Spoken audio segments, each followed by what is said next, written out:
am so honored and blessed to be up here on this stage with you guys. Rachel and I have known each other a really long time. She was one of my very first youth group kids when we moved here. Back then, she was a very sassy 13-year-old. Maybe not that dissimilar from the sassy 26-year-old she is here today. Rachel's attended this church most of her life. She remembers going to Sunday school upstairs as a small child. When Rachel was a teenager, her and her friends would be here at the church every chance they had. They got me in trouble at camp. They got me in trouble at youth group. They got me in trouble at retreats. Everywhere we went, they found a way to get me in some trouble. As a group, I don't think we were ever anyone's favorite, but Rachel, you were certainly always one of mine. When Rachel graduated high school, she came on staff here at Bethesda, and she has always been ready to serve our kids here with her fun, energetic, and caring personality, and we've appreciated it. Back when she was a teenager, we used to talk a lot with the kids about their future marriages and how that would be. My wife Heather and I believe and taught that when two people are willing to set aside their egos and seek God's best for themselves and for one another, when they strive to be the husband and the wife that God has called them to be, and are willing to sacrifice anything to grab a hold of the promises of God, that a beautiful love story is inevitable. Of course, because it's God's plan and not ours, it often doesn't go the way we thought it would. And that's not news to the two of you. When these two met back in high school, Rachel recalled thinking how immature Dylan was. Dylan recalled that she was smoking back then, and he had a crush on her, even all those years ago. Rachel and Dylan have had a lot of the same friends since high school. A lot of you are here today.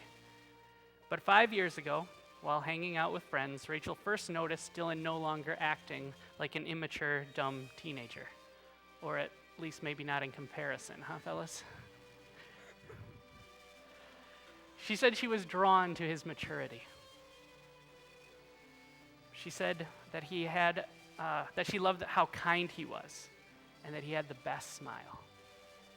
She also mentioned that he had a really sweet bike, which I'm sure did not hurt his chances one bit.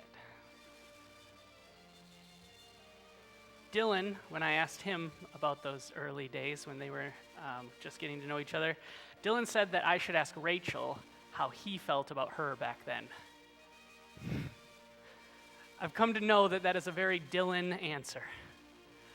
Dylan is a man of few words, but the words that he does say reveal a very deep reverence for Rachel and a desire to see her happy and content, and that will serve you well in your marriage, my friend.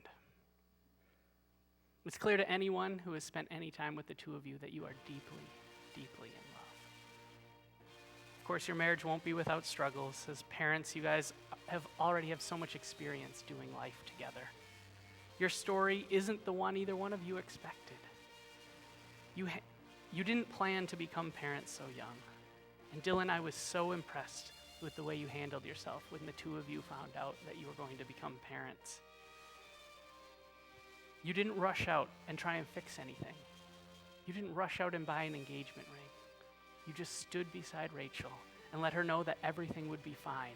And she told me that's exactly the way you made her feel, that everything would be fine. Together, you two have done an amazing job.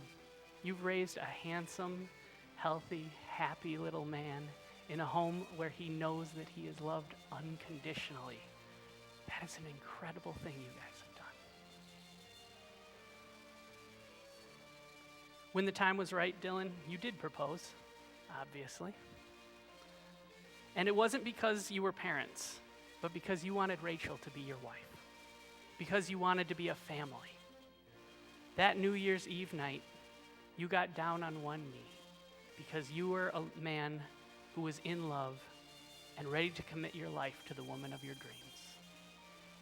And as Rachel got mad at you for not kissing her properly at midnight, you took out the ring and, well, it looks like all was forgiven. Throughout the process of getting to know the two of you as a couple, I've been so impressed by both your maturity and your faithfulness.